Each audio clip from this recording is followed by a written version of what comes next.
আমার লড়াই আমার সাথেই। 24 উইকেট, 21 রানে 6 উইকেট সেরা বোলিং থেকে আসলে দল জিতলে আসলে দিন শেষে সবচেয়ে বড় প্রাপ্তি হতো কিনা?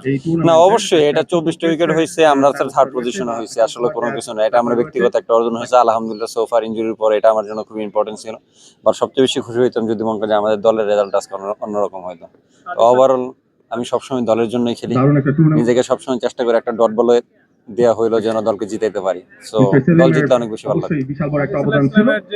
এবারে আমরা চলে যাই রানার্স আপ না, এটা শুধুমাত্র আমার না, এটা প্রত্যেকটা প্লেয়ারের লড়াই হচ্ছে মি ভার্সেস মি। সো আমিও চেষ্টা করতেছি, আমার লড়াই আমার সাথেই, তা আমিও চেষ্টা করতেছি মনে করেন যে আমার কিছু ল্যাকিংস আছে, তো ল্যাকিংস গুলা নিয়ে আমি খুব তাড়াতাড়ি খুব শীঘ্রই মনে করেন ওগুলো নিয়ে কাজ শুরু করবো ইনশাল্লাহ।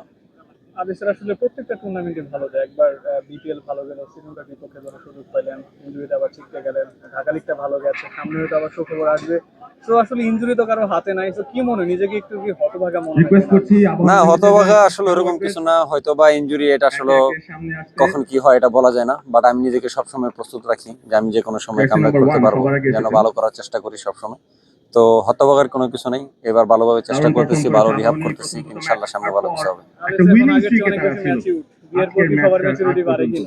এটা আসলে বলতে পারলাম না, বাট আমি আগের থেকে অনেক বেশি ক্রিকেট নিয়ে ফোকাস, তো তার জন্য হয়তো বা ক্রিকেটের প্রতি আরেকটু বেশি match. Thank you so much, thank you, আসসালামু আলাইকুম। এন্টারটেইন করেছে আবাহনী লিমিটেড।